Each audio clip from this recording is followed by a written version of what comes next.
Bismillahirrahmanirrahim. Assalamualaikum warahmatullahi wabarakatuh.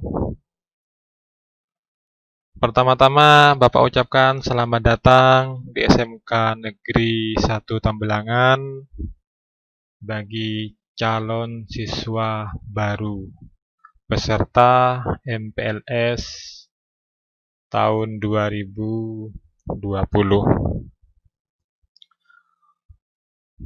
Sebelumnya, marilah kita berdoa kepada Allah Subhanahu wa Ta'ala agar ilmu yang kita dapatkan pada kesempatan kali ini menjadi ilmu yang barokah, bermanfaat fid dunya wal akhirah. Bismillahirrahmanirrahim. Allahumma sholli ala sayyidina Muhammad wa ala ali sayyidina Muhammad. Allahumma faqihna fid din wa 'allimna at-ta'wil. Amin amin ya rabbal alamin. Baiklah, pada kesempatan kali ini Bapak akan menyampaikan mengenai tata krama, sopan santun, dan budi pekerti. Disajikan dalam masa pengenalan lingkungan sekolah atau MPLS oleh saya, Slamet Rianto, SPDI GR. Sebelum masuk materi, perkenalkan diri, riwayat pendidikan dan riwayat saya mengajar. SD dari SDN Karangdalam 6 Sampang, SMP-nya SLTP Negeri 2 Sampang, SMA atau SMK-nya SMK Negeri 1 Sampang, pendidikan strata 1 atau sarjananya diraih di Universitas Sunan Giri Surabaya, dan yang terakhir pendidikan profesi diraih di Universitas Islam Negeri Sunan Ampel Surabaya. Riwayat mengajarnya yang pertama di MTS Al-Amin Kedungdung Sampang. Terhitung tahun 2010 Bapak pindah ke SMK Negeri 1 Tambelangan. Itulah riwayat pendidikan dan riwayat mengajar Bapak. Oke, kita masuk ke materi tentang tata krama dan sopan santun. Di mana di sini ada dua subpokok bahasan. Yang pertama adalah tata krama dan sopan santun, serta yang kedua adalah budi pekerti. Oke, kita menginjak pada pengertian. Pengertian dari tata krama. Secara bahasa, tata krama terdiri dari dua kata. Tata yang berarti adat, norma, peraturan, sedangkan krama berarti sopan santun, tindakan, kelakuan, perbuatan. Sedangkan secara istilah, tata krama berarti yang pertama, kebiasaan adat sopan santun yang disepakati dalam lingkungan pergaulan antara anggota masyarakat di sekitar tempat. Yang kedua, kebiasaan sopan santun yang disepakati di lingkungan rumah atau keluarga sekolah, hubungan masyarakat di tempat siswa tersebut berada. Tata krama ada di setiap kelompok masyarakat, di mana dan kapan saja. Bila kita berkomunikasi seperti pekerti berbicara, bertatap muka, atau pembicaraan melalui sarana komunikasi lainnya seperti telepon dan surat, kita harus mengerti tata kramanya. Sopan santun adalah sikap perilaku seseorang yang merupakan kebiasaan yang disepakati dan diterima dalam lingkungan pergaulan. Bagi siswa, sopan santun merupakan perwujudan budi pekerti luhur yang diperoleh melalui pendidikan dan latihan dari berbagai orang dalam kedudukannya masing-masing, seperti orang tua, guru, para pemuka agama, dan masyarakat umum, dan tulisan-tulisan dan hasil karya para bijak.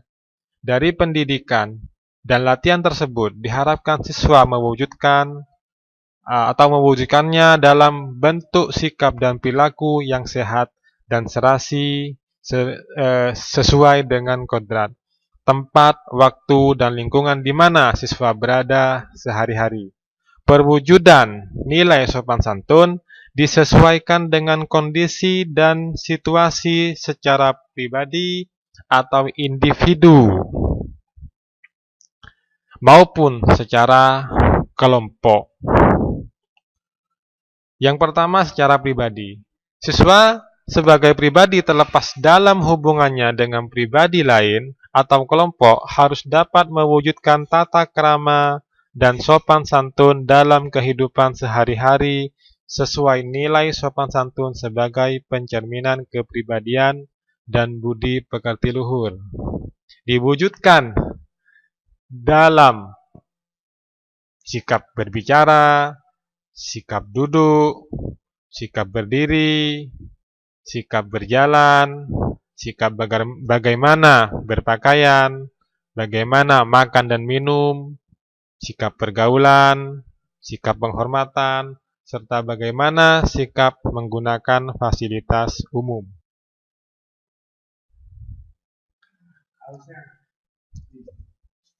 Secara kelompok, siswa sebagai insan dalam kodratnya, sebagai makhluk sosial yang memiliki norma, nilai, sopan santun, berkepribadian, dan berbudi pekerti luhur, harus dapat mewujudkan sikap dan perilaku kelompok sehari-hari sesuai dengan norma nilai sopan santun di lingkungan sosialnya. Antara lain, di sekolah. Contohnya percerminan sikap dan perilaku. Seperti apa di sekolah? Yang pertama, bagaimana sikap memasuki ruangan, baik itu di kelas, ruang guru, bahkan ruang kepala sekolah.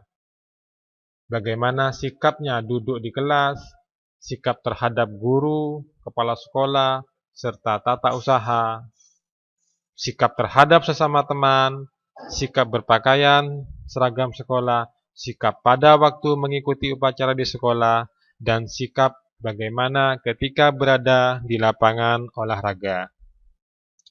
Kemudian bagaimana sikap kita di keluarga yang dapat dicerminkan dalam sikap bagaimana memasuki rumah. Tentunya kita tidak langsung nyelonong masuk ke rumah, ada tata caranya, berdoa assalamualaikum.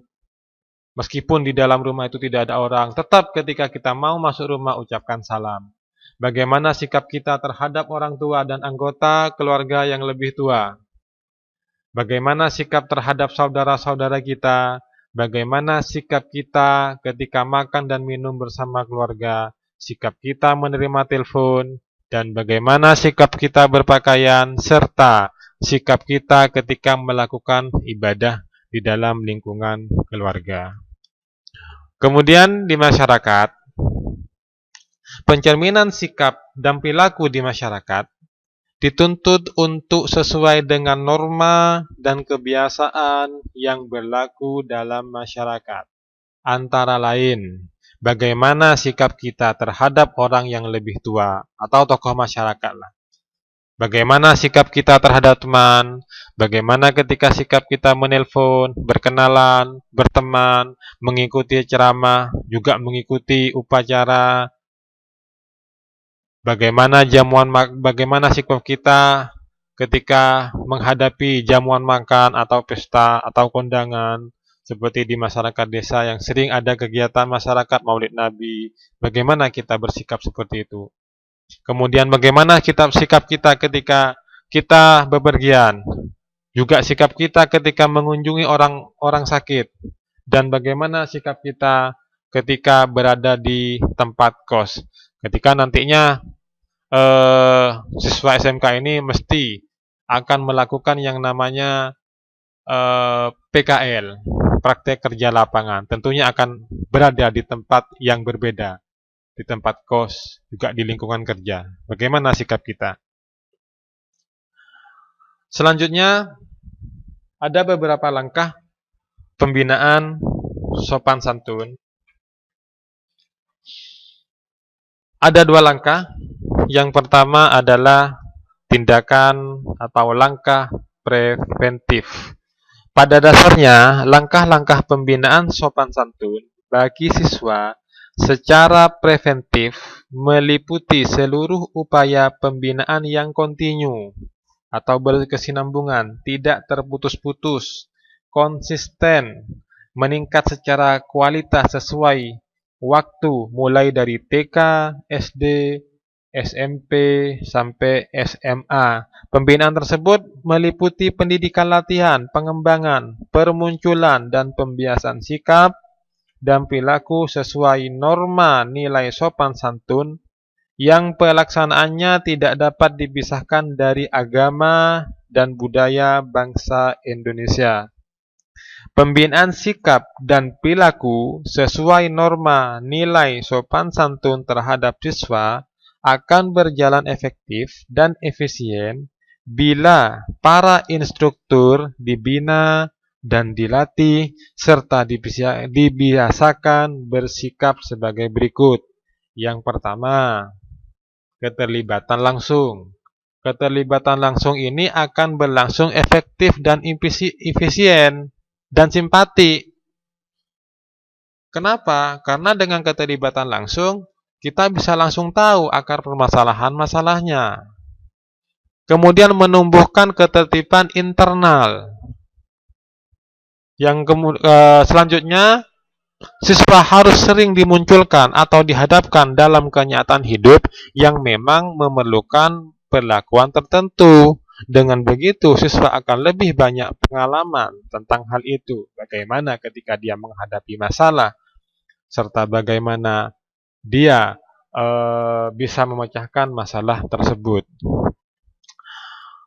Menghindari kognisi sebanyak mungkin,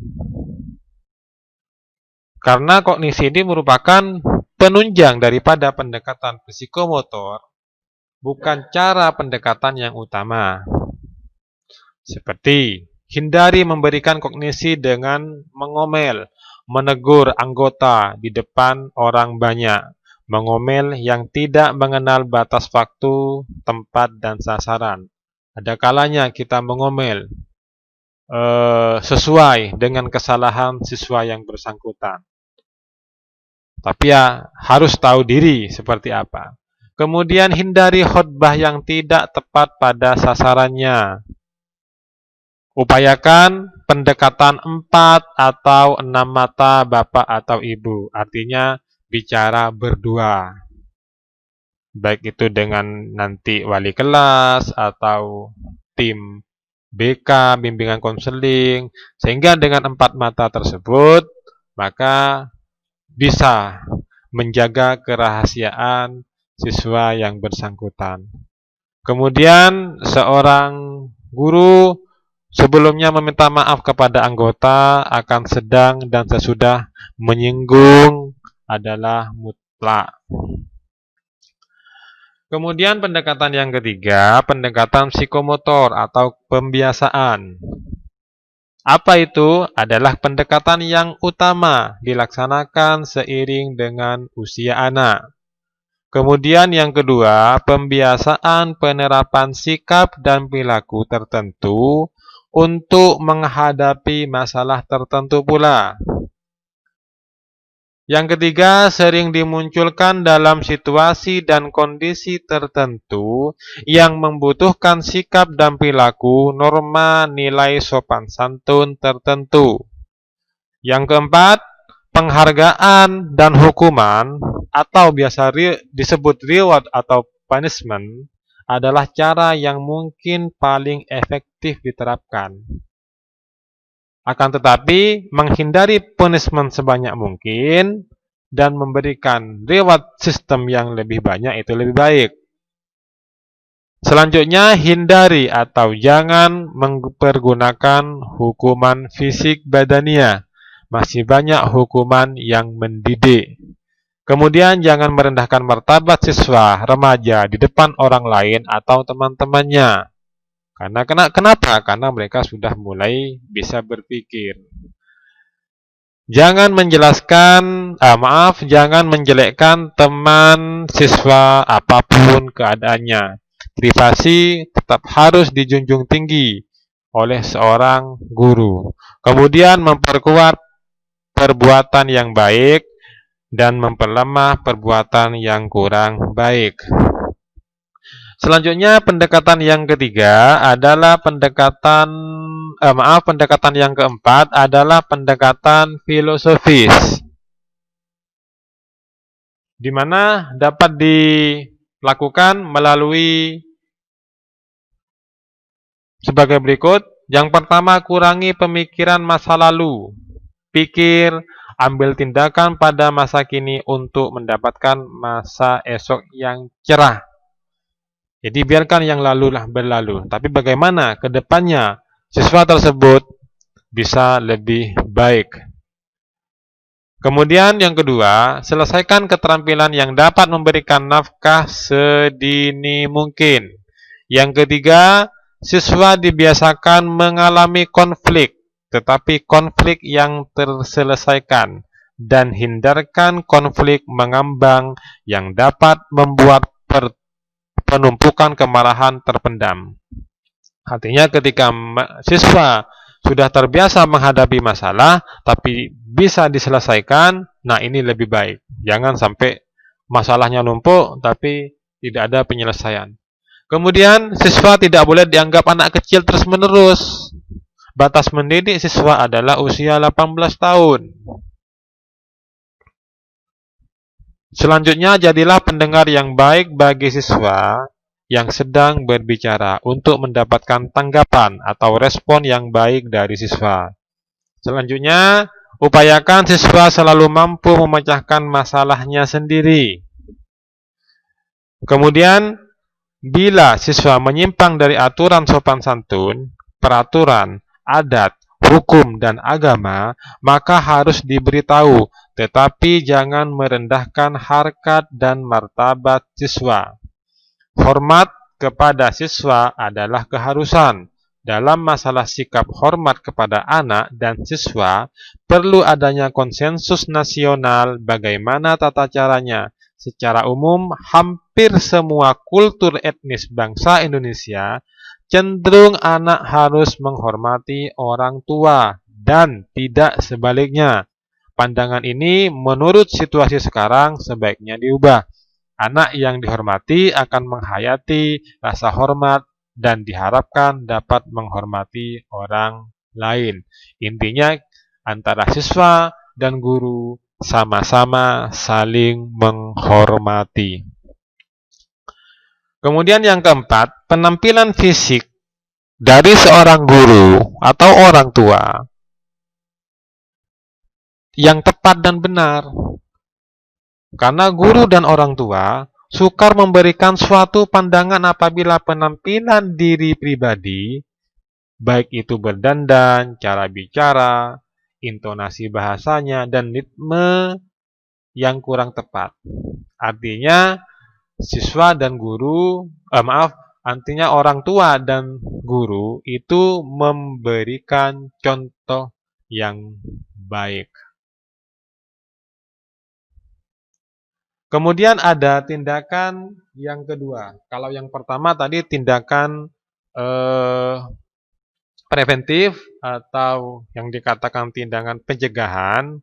Nah, sekarang adalah tindakan represif.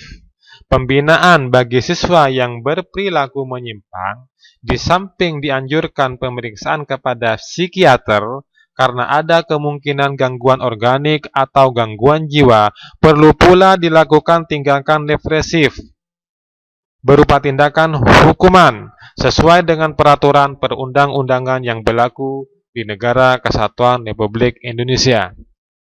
Tindakan represif disesuaikan dengan kualitas dan kuantitas penyimpangan sikap dan perilaku. Ada tahapan-tahapan bagaimana teguran represif ini. Yang pertama, teguran verbal ringan, bicara secara pelan, kemudian berlanjut ke sedang, bahkan sampai keras. Tapi tidak boleh teguran fisik, itu sangat dilarang dalam dunia pendidikan. Kemudian baru kedua teguran tulisan secara ringan, sedang, bahkan keras nanti. Ketika itu sudah dilakukan verbal dan tulisan, tapi tidak berefek, maka ada teguran yang ketiga adalah skorsing ringan, sedang, dan berat. Ketika tiga-tiganya sudah dilakukan, tapi tidak ada perubahan dari siswa yang bersangkutan, maka dikembalikan kepada orang tua. Nah, orang tua juga tidak bisa, akhirnya ke jalur hukum, yaitu ke pengadilan. Maka tidak ada jalan lagi. Itulah materi yang pertama tentang tata krama, sopan santun, dan bagaimana tindakan pencegahannya. Kemudian berlanjut ke sub materi yang kedua adalah budi pekerti. Pengertian budi pekerti berasal dari bahasa Jawa, yakni budi dan pakerti. Budi yang berarti baik, terpuji, dan pakerti yang berarti perilaku. Tata krama atau perangai, budi pekerti berarti perilaku atau tata krama atau perangai yang baik atau terpuji. Budi pekerti dapat pula berarti sopan, beradab, baik budi bahasanya, dan berbudi sama dengan kesopanan.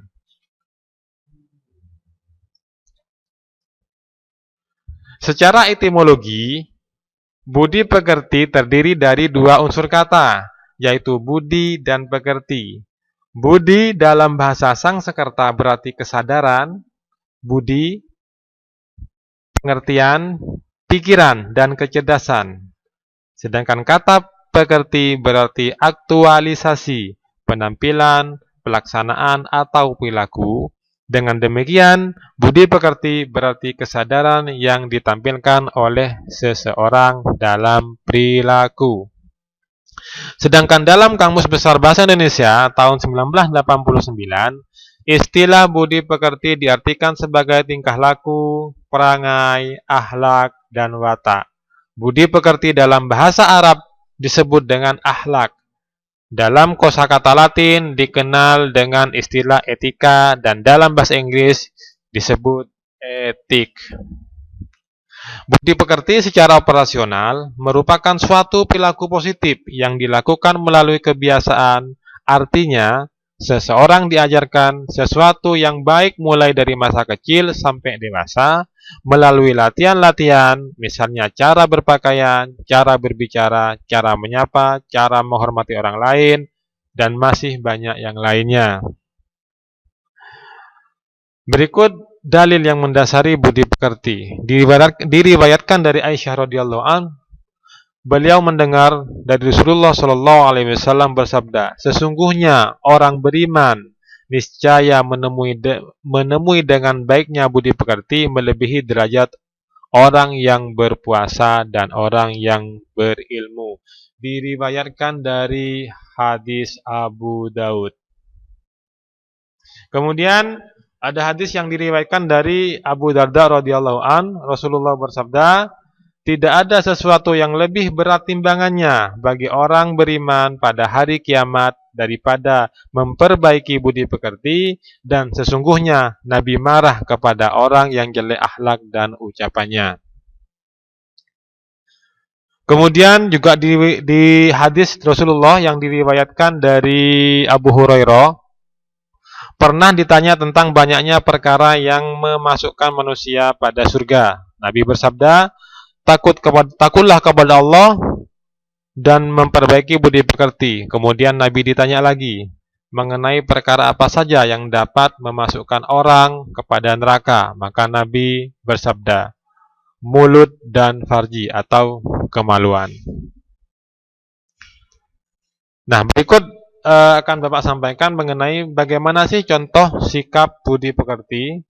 Yang pertama, apabila bertemu dengan tetangganya, dia menyapa, apabila melewati sekelompok masyarakat, menyapa dengan sopan dan permisi, apabila naik kendaraan di kampung dengan kecepatan rendah, tidak menggeber-geberkan gasnya, melayat warga yang meninggal dan memberikan sumbangan, kemudian membantu dan menjenguk warga yang sakit, memberikan sumbangan untuk pembangunan atau perbaikan rumah ibadah, jalan, pos kamling, jembatan, dan lain-lain. Selanjutnya ikut serta dalam gotong royong atau kerja bakti, membantu warga yang terkena bencana alam, mengikuti pertemuan antar warga, menjaga keamanan lingkungan, menghadiri undangan-undangan, kemudian berusaha menjadi penengah dalam kehidupan bermasyarakat, tidak memihak salah satu golongan. Dan apabila ada rezeki, maka berbagi dengan para tetangganya, serta menyadari kekurangan kita dan mudah memaafkan orang lain. Inilah merupakan contoh sikap budi pekerti yang baik. Persamaan budi pekerti, etika, akhlak, dan moral. Persamaannya ada antara etika, akhlak, moral, dan budi pekerti.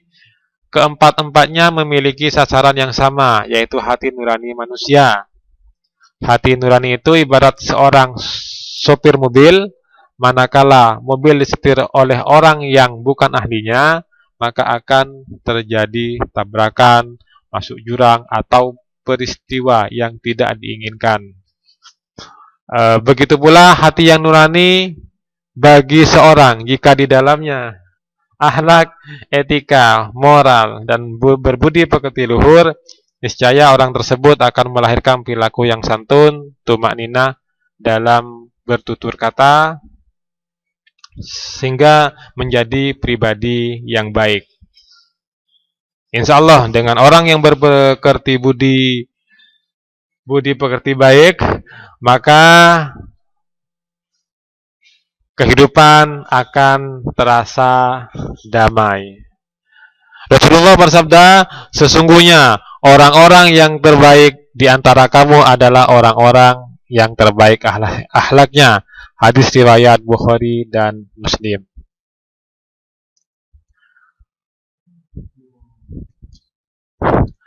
Perbedaan, kalau tadi adalah persamaannya, sekarang perbedaan budi pekerti, etika, akhlak, dan moral. Perbedaan di sini hanya terletak pada definisinya saja, tapi secara substansi itu sama. Akhlak, yang pertama. Apa itu akhlak? Akhlak berasal dari bahasa Arab yang merupakan jamak dari huluk yang berarti budi pekerti, tabiat, atau watak. Sedangkan secara istilah akhlak merupakan kehendak yang biasa dilakukan. Kemudian ada etika. Etika berasal dari bahasa Yunani yang yaitu ethos yang berarti watak, kesusilaan, atau adab. Dalam Kamus Umum Bahasa Indonesia, etika adalah ilmu pengetahuan tentang asas-asas moral. Sedangkan moral berasal dari bahasa Latin, yaitu mores. Jamak dari kata mos, yang berarti adat kebiasaan. Moral dalam arti istilah adalah suatu istilah yang digunakan untuk menentukan batas-batas dari sifat, perangai, kehendak, pendapat, atau buatan. Terakhir, pengertian budi pekerti adalah berasal dari bahasa Jawa, yakni budi dan pakarti. Budi yang berarti baik, terpuji, dan pakarti yang berarti perilaku, tata krama, atau perangai. Budi pekerti berarti perilaku atau tata krama atau perangai yang baik atau terpuji. Demikianlah yang bisa Bapak sampaikan. Semoga bermanfaat. Subhanakallahumma wa bihamdika asyhadu an la ilaha illa anta astaghfiruka wa atubu ilaik. Assalamualaikum warahmatullahi wabarakatuh. Kemudian ada tugas yang harus kalian selesaikan. Apa tugasnya? Yaitu meresum tentang materi di atas dengan cara ditulis tangan di atas kertas folio dan dikumpulkan ke kakak OSIS yang sudah ditunjuk. Bapak ucapkan selamat bekerja.